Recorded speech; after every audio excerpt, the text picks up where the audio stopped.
Al-Fatihah ila hadratil habibina al-Mustafa Rasulillah sallallahu alaihi wasallam. Summa ila arwah amin fuqaha usyah. Wa ila arwahi walidina wa walidikum wa masyayikhina wa masyayikhikum wa ila arwahil muslimina wal muslimat wal mu'minina wal mu'minat min masyarikil ardi ila magharibiha syai'un lillahi ta'ala lahumul Fatihah. A'udzubillahi minasyaitonir rajim. Bismillahirrahmanirrahim. Alhamdulillahi rabbil alamin arrahmanir rahim maliki yaumiddin iyyaka na'budu wa iyyaka nasta'in ihdinas siratal mustaqim siratal ladzina an'amta 'alaihim ghairil maghdubi 'alaihim waladdallin amin. Assalamualaikum warahmatullahi taala wabarakatuh. Alhamdulillahi rabbil alamin wassalatu wassalamu ala asyrafil anbiya'i wal mursalin sayyidina maulana Muhammad wa ala alihi wa sahbihi ajma'in. Subhanaka la ilma lana illa ma 'allamtana innaka antal alimul hakim wa la haula wa la quwwata illa billahil aliyyil azim. Rabbi shrah li sadri wa yassir li amri wa hlul 'uqdatam min lisani yafqahu qawli. Nawayna at-ta'alluma wat ta'lim wat tadhakkura wat tadhkir والنفع والانتفاع والإفادة والاستفادة والحث على التمسك بكتاب الله وسنة رسوله صلى الله عليه وسلم والدعاء إلى الهدى والدلالة على الخير ابتغاء وجه الله وقربه ومرضاته سبحانه وتعالى. أما بعد. Alhamdulillah, bersyukur kehadrat Allah Subhanahu wa taala kerana pada malam ni kita dapat sambung semula muzakarah perbincangan kita dalam kitab Safinatun Najah dalam perbahasan semaya jamak takhir. Setelah mana 2 minggu ambo bercuti, minggu pertama tak sihat, minggu kedua tak ada suara. Jadi ambo minta maaf banyak, minggu ni alhamdulillah ada dah sikit, cuma dia mari lagi batuk kadang-kadang. Kitanya pada muka surat yang ke-29, syarat jamak takhir, bawah sekali. Qala al-musannifu rahimahullahu ta'ala wa nafa'ana bi'ulumihi wa ulumi masyayikhina fid darain amin. Faslun. Ini satu fasal. Syurutu jam'i at-ta'khir itsnan. Niyatut ta'khir wa qad baqiya min waqtil ula ma yas'uha wa dawamul 'udhri ila tamami ats-tsaniyah. Tuan pengarang kitab dia berkata bermula syarat jamak takhir itu 2 perkara. Syarat-syarat nak sah jamak takhir iaitu kita gabungkan 2 waktu semaya. Kita gabungkan 2 semaya dalam satu waktu. Itu dinamakan jamak. Cuma learning kita telah bincang warning jamak takdim. Hari ni jamak takhir. Apa makna jamak takhir? Iaitu kita mentakhirkan, kita mengkemudiankan semaya yang pertama kita buat pada waktu semaya yang kedua. Hal ni dinamakan jamak takhir, iaitu kita gabungkan antaranya semaya zuhur dan asar ataupun semaya maghrib dan juga isya. Bila tu? Pada waktu semaya yang kedua. Kalau semaya zuhur dan asar, kita semaya zuhur dalam waktu asar, kemudian kita semaya asar. Kalau kita gabung maghrib dan juga isya, kita semaya tu bila? Pada waktu kedua, iaitu pada waktu isya. Tak kira lah kita nak qasar, iaitu kita nak pendek semaya ke atau kita nak semaya supaya sekala. Learning kita nak caranya hanya bab kita nak gabung nak gabung semaya mula-mula, kita nak semaya pada waktu kedua. Boleh jadi bila mana kita bermusafir, kita tak ada nak semaya pada waktu yang pertama. Boleh jadi kita naik bah. Driver bah kata tak ada nak berhenti lah ni. Tak ada tempat nak berhenti semaya. Maka kita pun tak sempat nak semaya pada waktu yang pertama. Semaya zuhur misalnya. Maka bilakah kita boleh nak semaya zuhur? Boleh jadi pas ni nak berhenti di perhentian, baru kita boleh semaya pada waktu asar. Maka ketika tu tak dapat tidak kena kita buat semaya jamak takhir. Kena belajar lah. Boleh jadi kalau kita tak belajar, tak tahu cara nak semaya lagu mana. Learning dia cerita. Nak semaya jamak takhir ni kena 2 syarat. Baru sah semaya tersebut. Kalau tidak, tak jadi semaya jamak takhir. Dia jadi semaya lain. Lepas ni dia cerita lagu mana. Dia kata syarat yang pertama. Pertamanya niat mentakhirkan solat. Dan masih kekal daripada waktu yang pertama barang yang telus mengerja solat secara tamam atau qasar. Maknanya syarat yang pertama, dia kena niat jamak takhir. Dia niat nak melewat ke semaya. Bila tu? Ketika mana masih ada waktu semaya yang pertama. Maknanya pada waktu semaya pertama, sama ada semaya zuhur ataupun semaya maghrib lah. Mudah kira dua semaya ni ya. Semaya zuhur ataupun maghrib. Lah ni kita duduk dalam waktu zuhur ataupun duduk waktu maghrib, ada lagi masa dalam waktu tersebut. Tak habis lagi waktu zuhur, tak habis lagi waktu maghrib. Kita niat ketika tu nak jamak takhir. Pertama kena niat pada waktu yang pertama. Dan waktu tu bila pula dia kata, dan waktu tersebut cukup untuk mengerjakan solat yang kita nak lakukan, iaitu solat yang pertama. Masih kekal daripada waktu yang pertama tadi, semaya yang waktu yang teluh untuk kita semaya zuhur ataupun semaya maghrib. Contohnya, kalaulah kata semaya zuhur ataupun maghrib, lebih kurang berapa minit? Basi-basi 5 minit. Basi-basi 5 minit. Jadi sebelum berakhirnya waktu semaya zuhur ataupun semaya maghrib, 5 minit sebelum berakhirnya waktu, maka ketika tu kita wajib kena niat jamak takhir. Bukanlah dengan makna berlalu masa semaya pertama tadi tanpa terlintas langsung dalam hati kita nak semaya selepas ni pada waktu yang kedua. Dahulu ni kita tak ada nak semaya pada waktu yang pertama, kena niat dalam hati, kena terlintas dalam hati bahawa kita nak semaya jamak takhir lepas ni. Bila kita kena terlintas, kena niat tu pada waktu yang pertama, dan qadar masanya jangan biar dia habis masa qadarnya 5 minit sebelum berakhirnya waktu semaya yang pertama tadi. Contoh, dia nak semaya jamak takhir. Lo ni duduk atas bah, dia duduk jalan, dia nak pergi Kuala Lumpur. Dia tanya tu ke bah, driver bah kata tak berhenti lo ni. Lepas ni baru boleh nak berhenti di RNR. Jadi dia tengok je, lo ni baru pukul 2. Asalnya pukul 3.30 misal Kau awal sangat 3.30. Sini pukul 4 pukul 4 lah. Kata pukul 4 baru masuk asal. Lo ni baru pukul 2. Wajib dia kena niat lo ni. Bila tu dia niat, bermula daripada azan waktu zuhur sehinggalah 5 minit terakhir nak habisnya waktu zuhur. Kena terlintas dalam hati kita bahawa kita nak semaya jamak takhir. Kalulah kita ni tak niat pada semaya tadi, pada waktu semaya yang pertama tadi, boleh jadi kita tak teringat langsung dalam otak kita nak semaya jamak. Duk balik, duk buat atas bah, ataupun duk tidur, tak khabar apa, siapa-siapa habis waktu yang pertama. Walhal kitanya tak pernah niat lagi dalam hati nak jamak takhir. Tengok-tengok masuk dah pada waktu semaya yang kedua. Lah ni pukul 4 lebih masuk asar dah. Baru teringat nak jamak. Boleh ke tidak? Tak boleh. Dia tak jadi jamak takhir. Dia tak jadi jamak takhir. Lepas tu jadi semaya apa? Semaya zuhur yang kita buat pada semaya asal lah ni, dia jadi semaya qadha. Jadi qadha lah. Kerana mafhum ataupun maksud pada semaya qadha ialah kita mengerjakan sembahyang di luar waktu dia.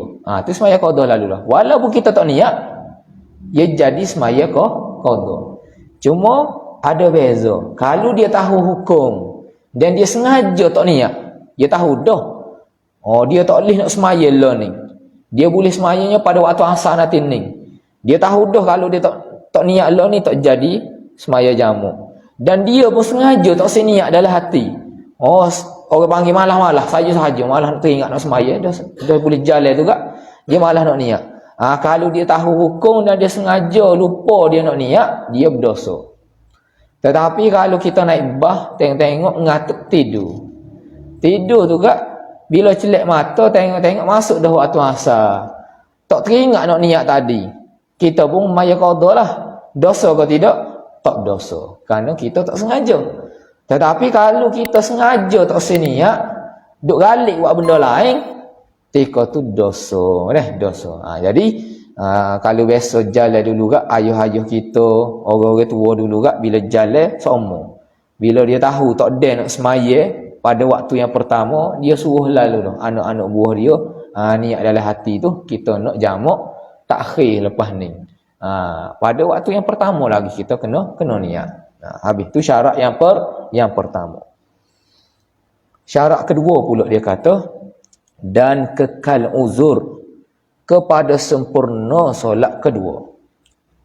Yakni berkekalan uzur sampai selesai kita melakukan solat yang kedua. Kita nak boleh jadi semaya jamak ni, gapo syarat dia? Kena ada uzur tak gitu? Antara uzurnya ialah bermusafir. Kita ngaji hari tu. Untuk jamak takhir, dua uzur ya. Yang pertama, musafir. Yang kedua, kerana sakit. Atas satu pendapat dalam mazhab Syafi'i. Ada untuk kerana hujan, hak tu hanya boleh pada jamak takdim saja. Jadi, mudah kira kerana musafir lah.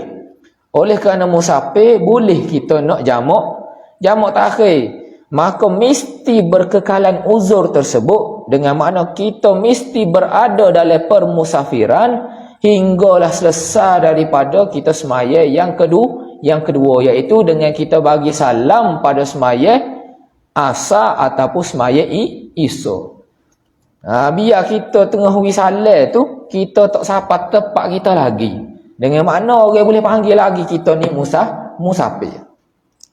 Tapi kalulah kita tengah semaya, galik-galik tengah semaya, contohnya tengah rakaat kedua, semaya asar. Kita tengah jamak takhir lah ni. Tengok bah kita siapa dah di destinasi kita. Mungkin payah nak semaya dalam bah dah, tak nampak mana. Mungkin kita boleh kata semaya atas kereta api, ataupun semaya atas sampan, atas orang panggil apa ni? Atas kapal. Ataupun atas kapal terbang. Kita duk galik-galik duk semaya asar, duk rakaat kedua, tengok orang umum. Kepada semua penumpang, kita telah sampai ke destinasi. Kita tak habis lagi semaya asar. Tengok siapa dah stesen. Ataupun siapa dah di negeri yang kita nak pergi. Tika tu lagu mana semaya kita? Jadi kau tidak jamak? Tak jadi. Kerana kita telah langgar syarat yang kedua, bahawa kena kekal keuzuran yang kita ada untuk membolehkan kita semaya jamak tadi, hinggalah selesai kita bagi salam pada semaya yang kedua. Law ni kalau kita berhenti semaya di RNR, mudahlah. Confirm dah tak siapa lagi. Law ni kalau jenis orang semaya atas kenderaan. Orang semaya atas kenderaan, dia tak khabar tengok kenderaan dia siapa dah di destinasi yang dia tuju. Tika tu semaya yang pertama yang dia lakukan tadi jadi qada. Yang kedua lah ni jadi tunai, tak jadi jamak takhir. Jadi gitu. Automatik. Tak perlu tukar niat lah. Dia jadi automatik. Walaupun kita niat jamak tadi, oleh kerana kita tak selesaikan semaya kita ketika mana kita tengah uzur, dia jadi automatik semaya kita tadi, hak tu jadi qada, lah ni jadi semaya tu tunai, tak jadi jamak takhir.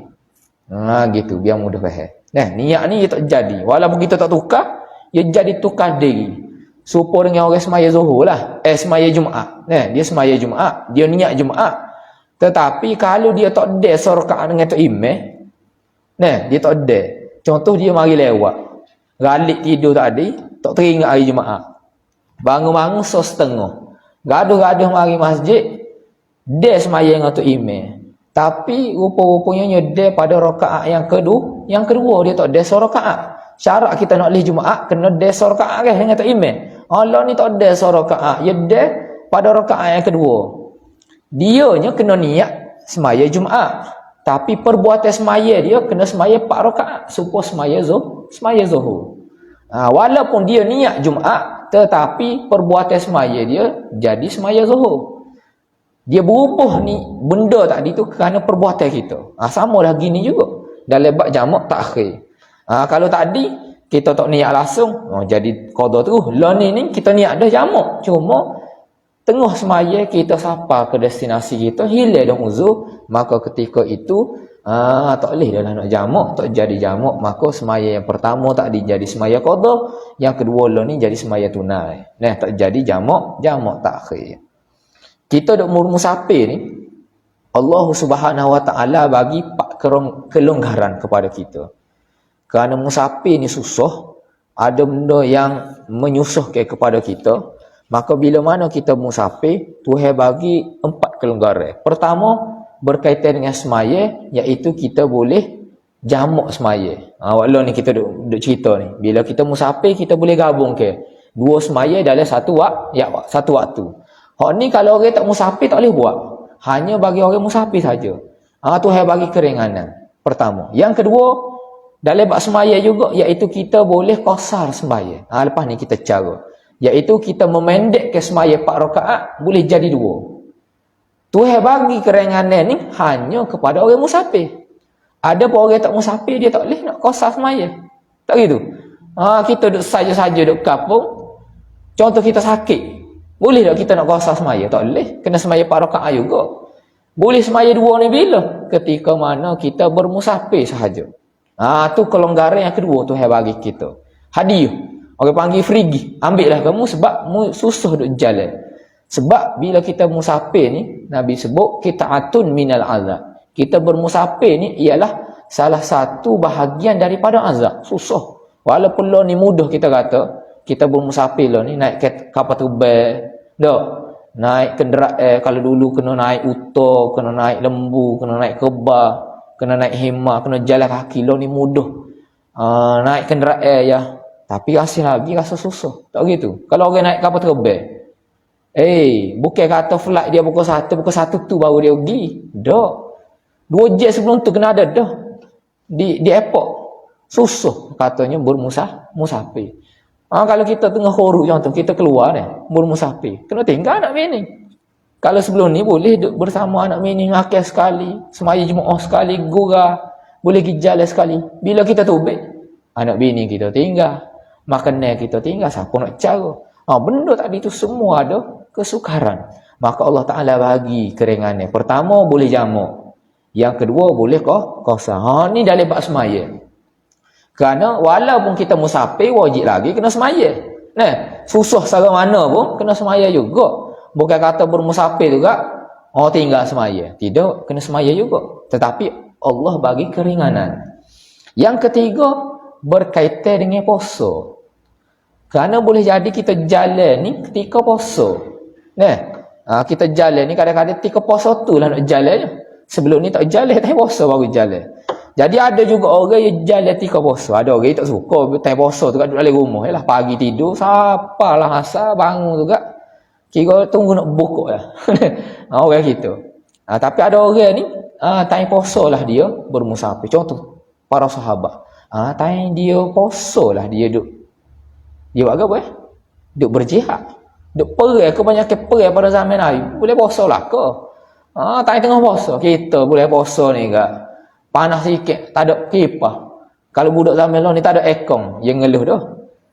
Dia boleh tengok time puasa, ramai orang pergi ke masjid yang ada aircon. Ada pun masjid yang tak ada aircon, kurang jemaahnya. Kurang.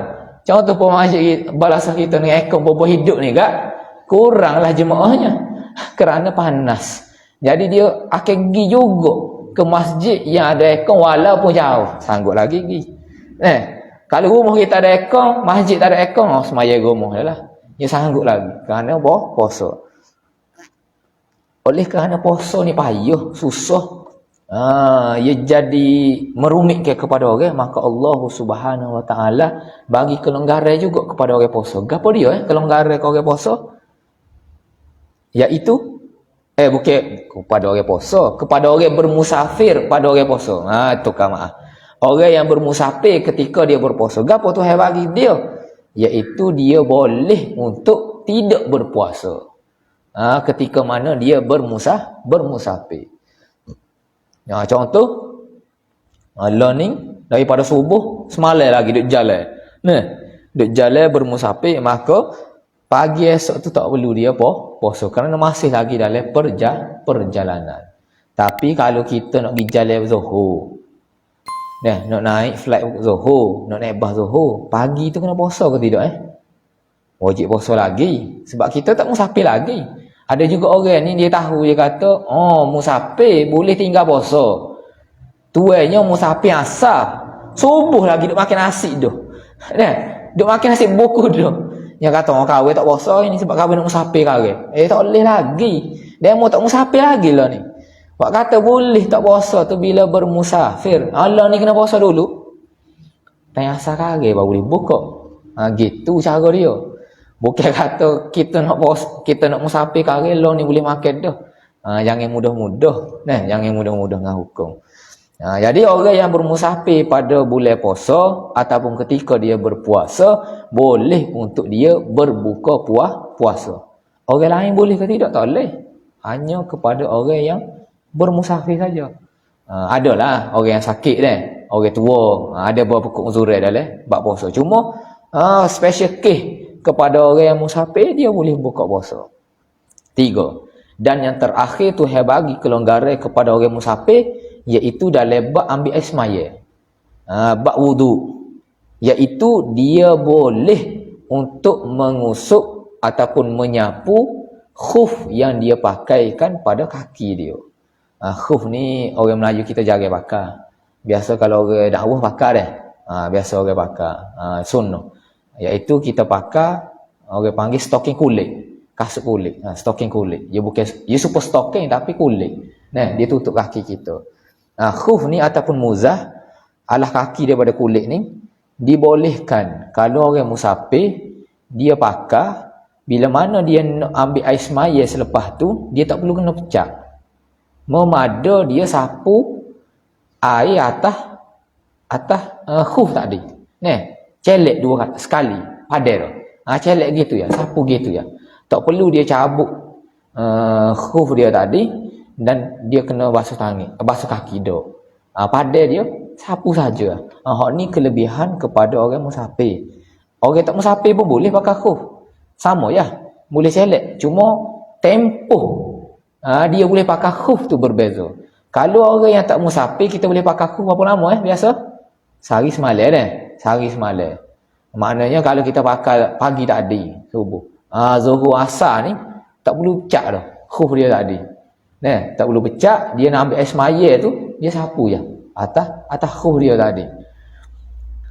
Ambil air semaya sepekal lah, cuma bila time nak basuh kaki, dia sapu saja atas khuf tadi.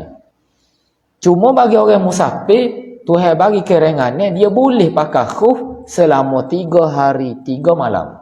Lama, 3 hari 3 malam. Tak perlu pecah kaki dia, biar bang busuk pun tak apa. Bang busuk tu suku kira, cuma nak katanya boleh dia tak cabut khuf dia tadi dan dia boleh sapu saja. Jangan cabut lah. Kalau dia cabut, dia jadi benda lain lah kan. Kena belajar pula bahu. Kita tak belajar bawah ni kerana tak cara dalam kitab kita. Nanti kitab besar nanti ni dia cara pula bab nak pakai khuf. Lepas tu pula kita lah ni pun jaga duk pakai khuf. Cuma sunat pakai khuf. Kena terah sekali. Bawa kali kau ke Jumaat kita ni terah pakai lagu mana. Tapi nak pakai tu kena cerita lah lagu mana cara pakai tu. Itu syarat dia kelebihan kepada orang yang bermusafir. Uzur dia tadi. Jadi syarat kedua, mesti berkekalan uzur hinggalah selesai daripada kita melaksanakan semaya yang kedua. Habis itu. Kita masuk pada tajuk yang baru. Hak ni buat biasa orang duk nanya dan yang payah sikit, iaitu bab semaya qasar. Bab semaya qasar. Faslun. Qala al-musannif rahimahullah, syurutul qasri sab'atun. An yakuna safaruhu marhalataini wa an yakuna mubahan wal ilmu bijawazil qasri ila akhir. Kita baca 3 dulu kalau dah. Dia kata sini bermula syarat qasar itu 7, iaitu 7 syarat, 7 perkara. Gapo semaya qasar, iaitu kita memendekkan sembahyang yang 4 rakaat jadi 2 rakaat. Iaitu semaya zuhur, semaya asar dan juga semaya isya. Semaya gharib dan juga semaya subuh tak boleh dah nak qasar. Hanya semaya pak nak jadi dua. Baik. Nak memendekkan semaya ni pak jadi dua, dia ada 7 syarat. Kalau tak cukup 7 syarat ni, tak boleh kita nak memendekkan semaya jadi dua. Kena semaya pak juga. Kena cukup 7 syarat. Syarat pertama dia kata bahawa adalah perjalanannya 2 marhalah. Mesti jarak perjalanan yang kita nak lalui dalam permusafiran kita tu mesti sampai ataupun paling kurangnya kena 2 marhalah. Orang dia sebut dah 2 marhalah. 2 marhalah ni perkataan Arab. Nah, marhalataini, 2 marhalah. Lagu manakah ukuran 2 marhalah? Hamba sebut kira'ah lama dulu zaman Nabi, kemudian hamba sebut pula kira'ah zaman lah ni. Kalau nak kira zaman dulu, orang Arab bila dia sebut 2 marhalah, dalam kitab-kitab kita akan kata bahawa perjalanan selama 2 hari, 2 siang direct, ataupun perjalanan 2 malam. Maknanya kalau 2 siang maknanya dia rehat malam. Sebab orang zaman dulu dia tak ada lampu tepi jalan. Kita zaman lah ni ada lampu cerah, kadang-kadang hidup pula. Bandar kita ni lebih pada waktu siang pula. Orang hidup malam. Di bandar-bandar kan cerah. Kalau tengok di langit juga, kita tengok satelit kan cerah malam. Bumi ni cerah. Kerana ada lampu-lampu. Kalau zaman dulu tak ada. Kira lepas isya juga senyap, tak ada kata gapo.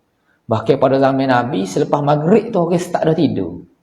Orang start dah tidur. Sebab tu zaman Nabi orang munafik ramai yang meninggalkan sembahyang isyak berjamaah.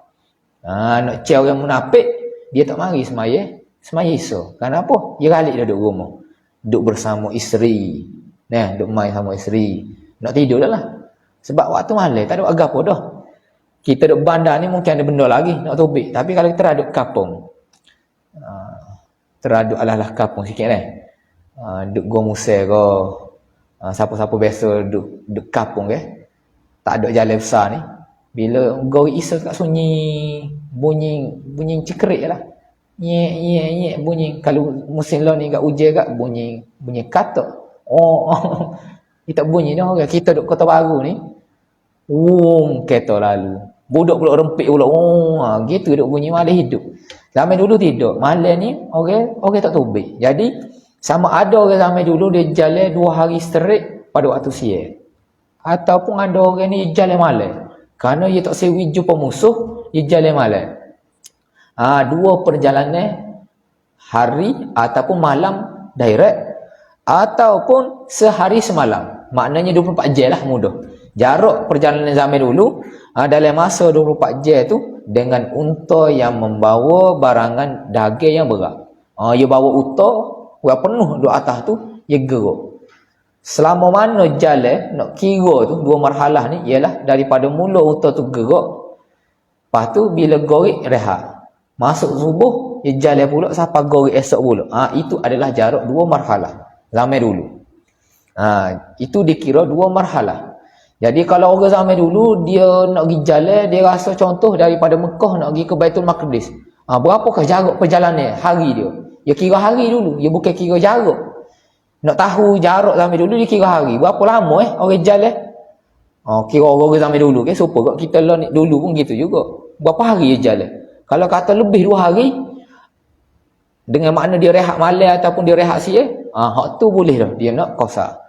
Ataupun kalau dia jalan straight tak berhenti, sehari semalam tak sampai lagi ke destinasi dia, tika tu boleh dia nak jamak. Mudahnya zaman dulu dia kira gitu. Zaman kita lah ni dia tak kira gitu. Zaman kira lah ni kita kira dengan jarak. Ulama kita kira lebih kurang 50 nai batu. Itu adalah 2 marhalah. Ulama moden kita kira lebih kurang 85 km hingga 90 km lebih kurang jarak antara tu. Kerana nak kira secara spesifik, secara tetap tu tak boleh nak ayak. Sebab zaman dulu tak kira dengan jarak gitu. Jadi antara ulama yang tetapnya antaranya Syekh Wahbah Zuhaili, seorang ulama di Syria, dia tetapkan 2 marhalah lebih kurang 88.704 km. Jadi antara jarak tu lah 85 hingga 90 kilometer. Jadi jarak tu lah baru kita boleh nak qasar semaya, nak jamak semaya. Kalau kita duk Kota Baru nak pergi Pulau Condong sepanjang bodoh bulan ni, boleh jamak ke? Tak boleh. Tak boleh lagi nak jamak. Sebab kena ikut marhalah, dua marhalah. Dua marhalah tadi. Dalil lagu mana? Kena tengok dalam kitab sah. Ada sebut ni. Hamba tak nak sebut sini. Dia sebut dalam sini adalah hamba sebut sebab ada juga orang lain ni yang ngaji kata sedap ustaz ada ayat. Ngaji fiqh saja. Mana dalil zaman Nabi Allah kau guna dua marhalah. Sebab ada ustaz kata kita duduk sini gini lampuri boleh dah. Nak jamak. Lagu mana? Dia tanya. Jadi sini hamba sebut dalil disebut dalam kitab ni, dalam kitab syarah dia kata ada dalil daripada sahabat Nabi. Disebut dalam kitab Sahih Muslim riwayat daripada Ya'la bin Umayyah bahawa dia berkata kepada Sayyidina Umar, dia cerita bahawa zaman tu dia semaya qasar. Dan jarak dia lebih kurang gitu. Hamba tak sibuk lah, hamba sebut mana saja lebih kurang gini. Dan disebut juga dalam Sahih Bukhari dan juga Muslim daripada Ibnu Sa'ad bahawa dia telah semaya bersama Nabi SAW 2 rakaat semaya. Pada zaman Abu Bakar juga dia semaya dengan Abu Bakar 2 rakaat semaya. Dengan Sayyidina Umar juga dia semaya 2 rakaat. Maknanya sepatut semaya 4, dia semaya 2. Dan telah berkata Sayyidina Abdullah bin Umar, dia telah bermusafir bersama Nabi SAW dan Abu Bakar dan juga Umar, dan adalah mereka itu semuanya semaya zuhur dan asar 2 rakaat. Ni syariat boleh semaya qasar. Cuma lah ni kita nak kata dua musafir, 2 marhalah. Lagu mana? Ada riwayat daripada Ibnu Umar dan juga Ibnu Abbas, dia berkata kedua-duanya yusalliyani raka'ataini wa yufattirani fi arba'ati burdin. 4 burud. Fama fawqa dhalik. Ibnu Abbas dan Ibnu Umar dia semaya 2 rakaat dan juga dia tak puasa apabila dia bermusafir lebih daripada 4 burud. Maka 4 burud ni lah yang dikira oleh alim ulama kita iaitu 2 marhalah. 2 marhalah. Jarak dia lebih kurang lah ni 85 hingga 90 kilometer. Gitu. Kalau kurang 2 marhalah tak boleh. Tak boleh nak jamak dan juga qasar. Itu syarat pertama. Dan syarat yang kedua, langsung ngelah yang ni. Syarat kedua dia kata dan bahawa adalah perjalanannya itu harus. Adalah perjalanan dia itu diharuskan oleh syarak. Hukum perjalanan dia tu harus. Harus sini lawannya ialah maksiat. Bukanlah dia bermusafir kerana maksiat, tetapi dia buat sesuatu perkara yang diharuskan pada syarak. Bila mana kita jalan ni, ulama bagi. Ada ketikanya kita musafir boleh jadi wajib.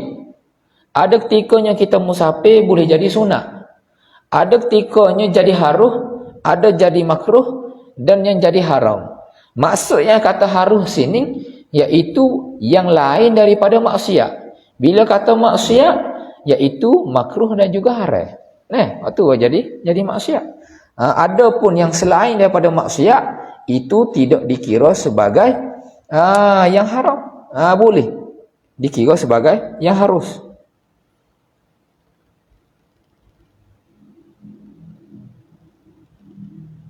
Makruh juga masuk juga boleh. Maknanya haram saja tak boleh. Kalau musafir kita kerana buat perkara maksiat, iaitu haram. Gapo contoh? Kita musafir jadi wajib. Wajib kita musafir. Contoh, kita melaksanakan ibadat haji. Bagi orang yang tak duduk di kota Mekah ataupun kota Madinah, duduk sekitar kota tu, kita duduk jauh gini, wajib kita kena buat haji. Bila kata wajib kena buat haji, wajib kena pergi jalan, kena buat perjalanan. Sama ada nak pergi jalan kaki ke, nak naik kenderaan ke, orang tu usung ke. Ketika tu bila mana kita nak buat haji, yang mana hukumnya adalah wajib, maka perjalanan kita nak pergi tu juga dikira sebagai wajib. Wajib perjalanan kita tadi. Maka termasuk boleh. Maknanya kalau kita nak pergi buat haji, kita duduk sini nak pergi Mekah, nak pergi Jeddah. Dalam perjalanan tadi boleh dah kita nak jamak ataupun qasar. Ataupun kita buat umrah yang wajib, maka ketika tu hukum perjalanan juga jadi wajib. Hak ni perjalanan yang wajib ni. Ataupun dia nak pergi belajar ilmu yang wajib. Kita tak rajin ngaji lagi hukum fiqh. Bak semaya Jumaat, kita tak rajin ngaji. Lah ni kita nak semaya Jumaat, nak belajar. Kampung kita tak ada ustaz nak ajar.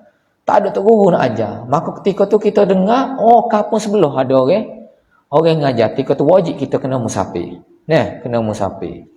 Cuma tengoklah kalau kampung dekat tak boleh nak semaya jamak. Kalau lebih boleh nak semaya jamak. Contoh kita nak pergi ngaji di Mesir. Ketika tu dalam perjalanan nak pergi Mesir tu boleh. Kita nak jamak qasar.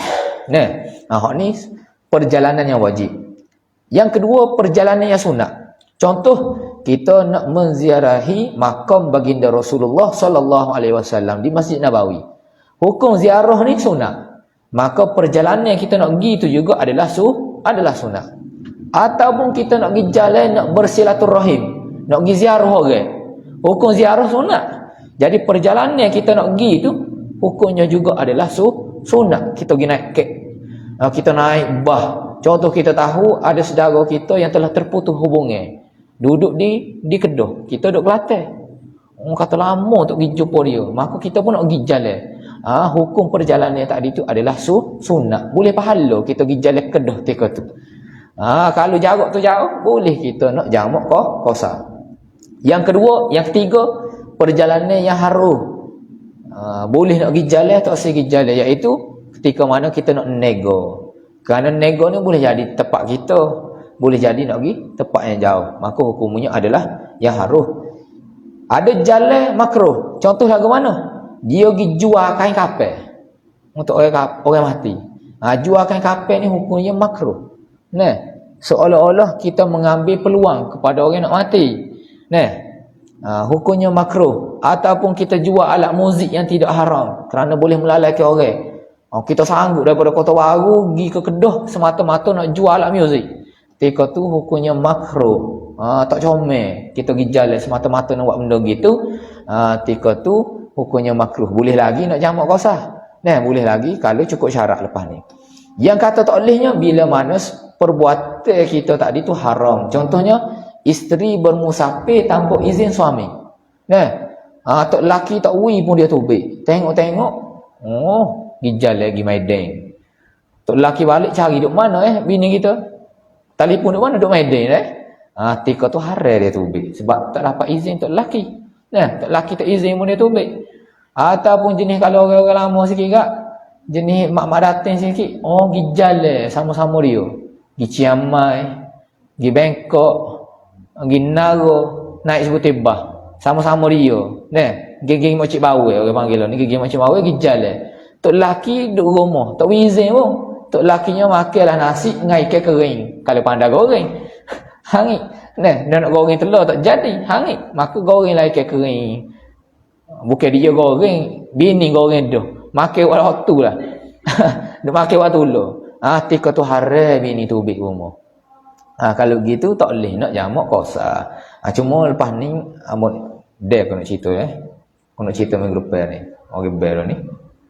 Lo ni sawah dah. Lapis tu kisah dah. Aku habislah hal ni dah. Kita semaya lalu. Dia dalam bab maksiat ni, dalam bab musafir kita bagi 3. Ada orang musafir niat awal-awal lagi dia nak buat maksiat dah. Contoh, dia nak keluar rumah tu, memang dia niat nak buat maksiat dah. Tuai rumah duk Kota Baru, nak pergi Kedah. Dia langkah kaki tubik daripada rumah dia Kota Baru nak pergi Kedah tu, niat dah nak buat maksiat. Dia nak pergi jumpa pegawai dia. Nak pergi bersedudukan, nak pergi berzina, nak pergi minum arak contoh, ataupun nak pergi buat maksiat di Kedah. Jadi perjalanan awal-awal dia tubik tu memang niat nak buat maksiat dah. Kalau orang gining dalam bahasa Arab orang panggil asibis safar, orang yang bermaksiat dengan permusafiran dia. Maksiat dia tadi tu kerana musafir. Musafir dia tadi tu kerana maksiat dah. Kalau orang jenis gining, dia tak boleh nak semaya jamak qasar, tak boleh. Kerana perjalanan dia tu memang buat maksiat dah, haram. Nah, tak boleh. Tapi kalau dia taubat, mula-mula tu niat nak buat maksiat lah, dia teringat kegawai ni. Siapa dijeli nak masuk gerik tu, nya mari taubat dah tak molek dia yang nak pergi maksiat gini. Pergi ziarah tu guru lah mudah. Oh, tadi nak pergi ziarah gewel lah ni. Oh, pergi ziarah tu guru lah. Kedah hale-hale pondok banyak. Oh, nak pergi ziarah pula. Kalau dia taubat, boleh dia nak jamak qasar. Dengan syarat, kalau selepas dia taubat tadi, jarak dia lebih lagi pada 2 marhalah. Tapi kalau kurang, tak boleh. Nah, tengok taubat bila. Mana dia taubat. Selepas taubat tu kira jarak. Kalau lebih, boleh dia nak jamak qasar. Hak ni jenis orang niat awal-awal, nak maksiat dah. Gitu dah. Ni orang yang pertama, kategori pertama. Ada kategori orang kedua ni, pada awal-awal dia tak niat maksiat. Dia tubik tadi tu niat comel dah, nak bermusafir molek. Tengok-tengok di tengah-tengah perjalanan, setan duk kacau otak dia duk tengok tino duk makan tepi jalan tu. Oh, nya mari rasa nak buat maksiat tika tengah jalan. Tadi mula-mula nak pergi niat nak pergi ziarah pondok. Pakai serbai, pakai jubah molek dah. Duk jeli nyo tengok anak dara makan nyo naik ra tu. Nyo cabut dah lah piyah dia, serbai dia tak tahu mana. Oh, nak pergi tempat lain dah lah. Ale-ale duk Kedah ni orang tak kenal kita. Nak pergi disco, nak pergi nak cari minum. Tika tu lagu mana orang jenis gini? Orang Arab panggil asibis safar fis safar. Dia buat maksiat dengan dia bermusafir kerana tujuan maksiat ketika dalam bermusafir. Ketika ni dia juga tak boleh nak jamak qasar. Sama juga dengan orang tadi, kalau dia taubat barulah dia boleh jamak qasar. Kalau lebih daripada 2 marhalah. Kalau lebih 2 marhalah. Golongan ketiga baru boleh, iaitu lagu mana? Orang yang dia niat nak buat benda comel.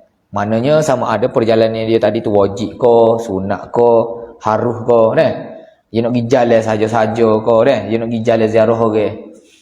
Ataupun dia niat nego. Tiba-tiba dia buat maksiat. Dia tak niat nak buat maksiat. Cuma tiba-tiba dia buat maksiat. Kategori kedua tadi tu dia pasal niat dah. Kau begini nak pergi buat maksiat. Perjalanan dia tu nak tuju maksiat dah. Hak ni tengok-tengok dah nampak tino garik gitu juga duk pakai tudung. Nya cabut buat maksiat situ lalu hak ni jenis orang buat maksiat pada perjalanan dia. Hak ni orang panggil asifis safar. Orang yang buat maksiat pada perjalanan dia. Orang gini boleh nak jamak qasar.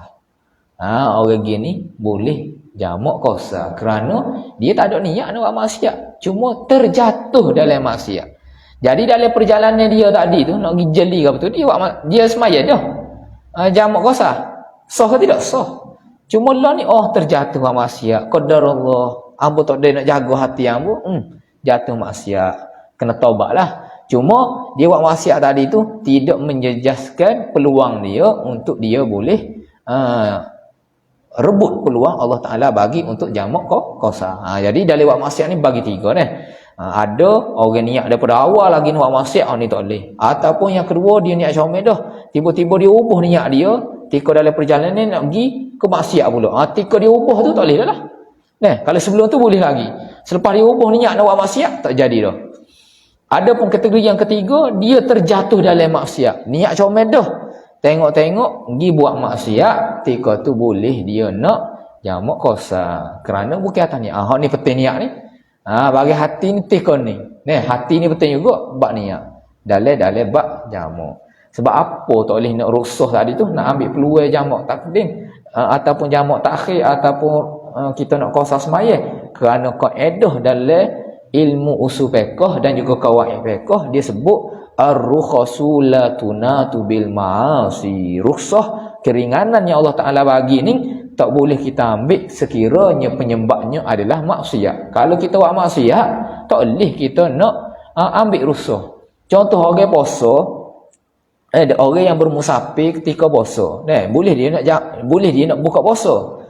Tetapi kalaulah dia tadi tu bermusafir kerana nak buat maksiat dah, boleh tak dia nak buka puasa? Tak boleh. Tak boleh buat berlaku. Perkara tadi buat hamba sebut tak boleh nak buat sebab dia nak buat maksiat, maksiat.